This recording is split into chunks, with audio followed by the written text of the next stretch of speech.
नमस्कार, मैं हूं अंकित और अब आप वन वन न्यूज के पास एक आज बड़े ही खास मेहमान आए हैं हमारे पास।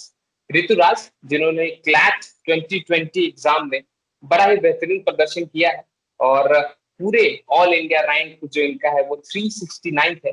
कुल मिलाकर जनरल कैटेगरी में इन्होंने 85% मार्क्स लाए हैं और सिर्फ बिहार ही नहीं, अपने जिले ही नहीं, सबका नाम रोशन किया है। तो इनकी पूरी जर्नी पर बात करेंगे कि किस तरीके से इन्होंने प्रिपरेशन करी कोरोना वायरस के टाइम में, या अकेले रहकर पटना में तैयारी कर रहे थे हॉस्टल में रहकर।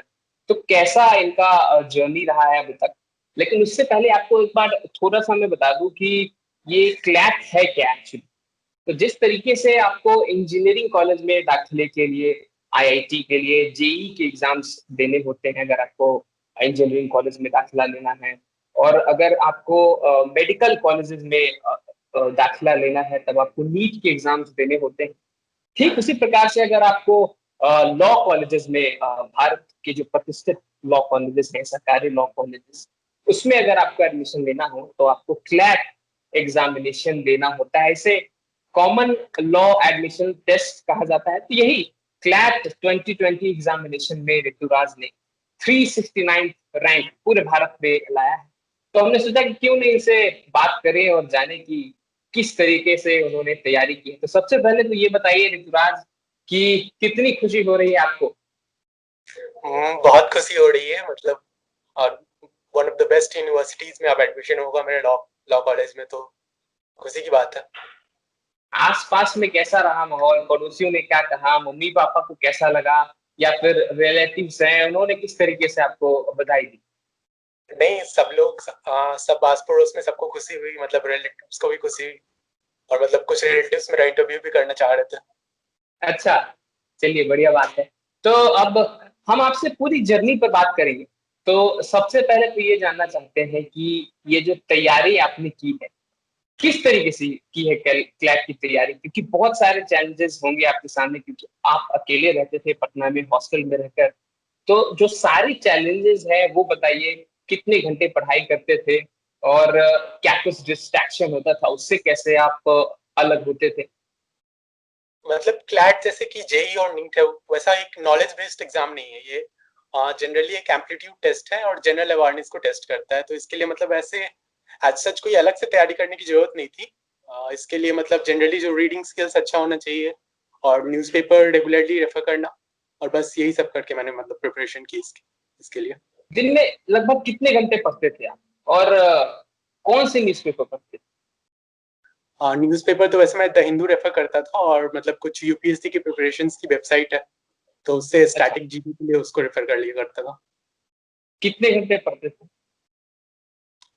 ऐसे मतलब मैं मतलब ये एम्पलीट्यूड टेस्ट है जनरली, तो पढ़ाई मैं 12th के लिए कर रहा था। 12th का बोर्ड भी मेरे हाँ। साथ साथ था, तो हम्म। पढ़ाई उसके लिए क्या करता था। बट ये generally amplitude test based exam था, तो सो मैंने इसका फॉर्म भरा और फिर एग्जाम दिया, और ये मतलब ये आपने इतने वर्षों में जो लगातार आपने जनरल एप्टीट्यूड टेस्ट जो आपने बताया कि लगातार जो आपने पढ़ाई की, ध्यान दिया, जनरल नॉलेज, लगातार अखबार पढ़ी, न्यूज पे आपका ध्यान रहा, जो भी नई डेवलपमेंट्स हो रही थी देश में उन सभी पर नजर रखा, तो ये उसका नतीजा है, ना कि हर रोज 4 घंटे, 5 घंटे, 10 घंटे इसके पढ़ने का नतीजा है। क्या आप ये कहना चाहते हाँ, मतलब एक अप्रोच वो भी हो सकता है कि मतलब रेक्टिफिकेशन करके किया जाए, और दूसरा हैं। हो सकता है कि मतलब जनरली जनरल अवेयरनेस, जैसे मुझे बुक्स पढ़ना पसंद है, तो रीडिंग स्पीड मतलब इसमें 2 आवर्स के एग्जाम में अबाउट 20,000 वर्ड्स थे पेपर में, तो उसको कवर करने अच्छा। के लिए अच्छा खासा रीडिंग स्पीड चाहिए होता है।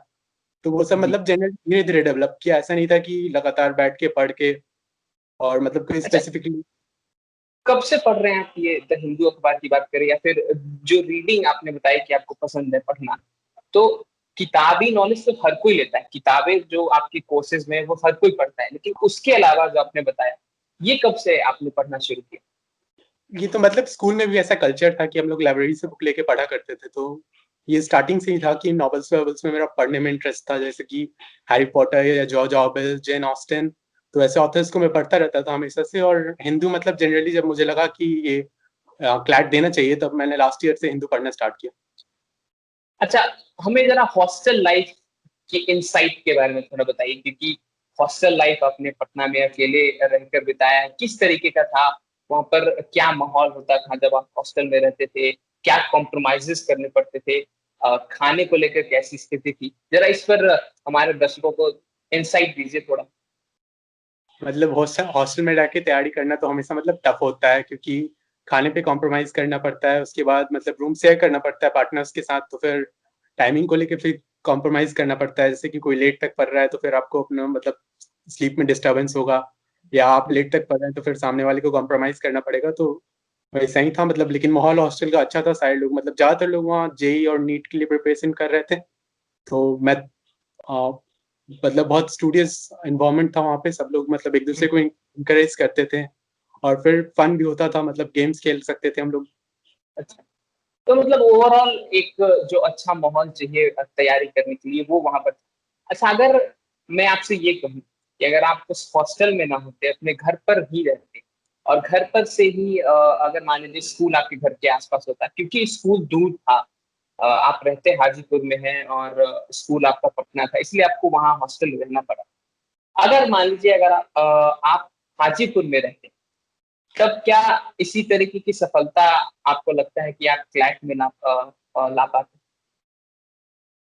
हाँ मतलब अब ये तो रेट्रोस्पेक्टिव क्वेश्चन है, बट हो सकता है मतलब वो तो वहाँ पटना में जाके हॉस्टल में रहना तो फिर कॉम्प्रोमाइज करना ही था बहुत सारे मतलब फैसिलिटीज से। घर जैसा कंफर्ट नहीं हो सकता है वहाँ पे, बिल्कुल। तो सिर्फ यहाँ रह के भी करता तो फिर हो सकता है इससे भी बेटर कर लेता। लेकिन फिर स्कूल यहाँ पे मतलब जैसे कि मैंने कॉमर्स ऑप्ट किया था, तो हाजीपुर में कॉमर्स के लिए उतने अच्छे स्कूल्स नहीं है, बहुत कम हाँ। स्कूल्स में किया जाता है, तो सो वो मजबूरी थी कि वहाँ जाना पड़ा। अच्छा, चलिए, ये अभी जो समय है कोरोना वायरस का समय है, बड़ा ही चैलेंजिंग टाइम है, टफ टाइम है सभी के लिए। तो लॉकडाउन हुआ, आप घर वापस आए होंगे बिल्कुल स्कूल से। तो लॉकडाउन में क्या आपको समय ज्यादा मिला पढ़ने के लिए, या फिर डिस्ट्रैक्ट हुए आप? कोरोना वायरस का एक डर रहा होगा कि यार अब एग्जाम देने जाऊंगा तो क्या होगा, कहीं मेरे बगल में जो बैठा स्टूडेंट है अगर वो एग्जाम दे रहा हो, कहीं वो कोरोना पॉजिटिव हो, कहीं उससे मुझे ना हो जाए, तो कहीं डर था ये, या फिर लॉकडाउन का कुछ फायदा हुआ? डर तो था ही, लेकिन क्लैट कंसोर्टियम में भी मतलब लॉकडाउन में क्लैट को पोस्टपोन किया, तो उससे पढ़ने का भी ज्यादा टाइम मिल गया। और फिर उन हम्म। लोगों ने लगातार मतलब वो लोग सैम्पल पेपर्स प्रोवाइड करते रहते थे, सप्लीमेंट्री मटेरियल प्रोवाइड करते रहते थे, हम्म। तो उनको रेफर करने के लिए मतलब ज्यादा टाइम मिल गया। ऐसे जनरली मई में हो जाता है क्लैट कंक्लूड, लेकिन इस बार हम्म। सितंबर टाइम गया, तो फिर उसमें ज्यादा अच्छे से मतलब रिवाइज करने, या फिर उनका जो सप्लीमेंट्री मटेरियल जो लोग प्रोवाइड करते थे क्लैट कंसोर्टियम वाले, तो उसको रेफर करने में मदद मिला। अच्छा, अब यहाँ से आप आगे फ्यूचर में क्या देखते हैं? आगे कौन से कॉलेज में आपका हो सकता है कि दाखिला हो, या फिर आप, या आपके पास ऑप्शन रहेगा कि किस कॉलेज में आप दाखिला ले सकते हैं, और एक बार आप कॉलेज में चले जाएं उसके बाद आगे क्या सोचें? तो अभी तो मुझे जीएनएलयू गांधीनगर अलॉट हुआ है, तो अभी वहाँ पे फिर अभी फर्स्ट सेमेस्टर ऑनलाइन ही होने वाला है, तो अभी तो घर पे ही। फिर अच्छा, नेक्स्ट सेमेस्टर में हो सकता है फिर कॉलेज जाना पड़े। तो यहीं से पूरा एडमिशन का प्रोसेस यहीं से आपका चल रहा है? हाँ यहीं से चल रहा है, मतलब अभी कल ही फर्स्ट अलॉटमेंट लिस्ट आई थी, तो उसमें मेरा एनएलयू गांधी जेएनएलयू गांधीनगर में अलॉटमेंट मिला मुझे। तो क्या आपने तय कर लिया कि आप गांधीनगर वाले कॉलेज में ही एडमिशन लेंगे, या फिर आपके पास ऑप्शन है कि दूसरे कॉलेज को ऑप्ट कर सकते हैं? नहीं, मुझे एक प्रेफरेंस लिस्ट देनी थी, तो मेरी प्रेफरेंस लिस्ट और मेरी रैंक के हिसाब से दोनों को मिला के फिर एक कॉलेज अलॉट हुआ है। वैसे अपग्रेड का ऑप्शन है, तो जैसे कि जिन लोगों को ऊपर के कॉलेज में अलॉटमेंट मिला है, जिनको अगर वो लोग ऑप्ट हम्म। नहीं करते हैं जाना, तो फिर मेरा अपग्रेड हो सकता है इससे थोड़े बेटर कॉलेज में।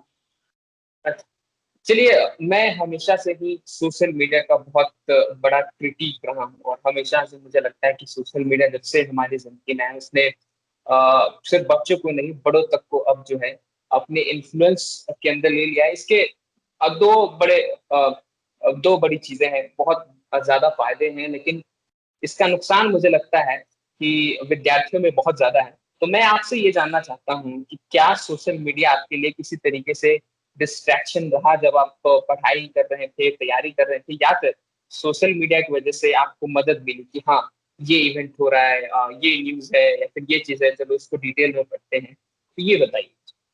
हाँ मतलब सोशल मीडिया एक बबल क्रिएट कर देता है, तो फिर आप किस टाइप के बबल में जाके रहना चाहते हैं वो आप पे डिपेंड करता है। तो मतलब अगर आप सोशल मीडिया पे ही मतलब जैसे कि बहुत सारे अच्छे पेजेस हैं उनको फॉलो करेंगे तो फिर वो मतलब ज्यादातर इवेंट्स के बारे में आप अपडेटेड रह सकते हैं।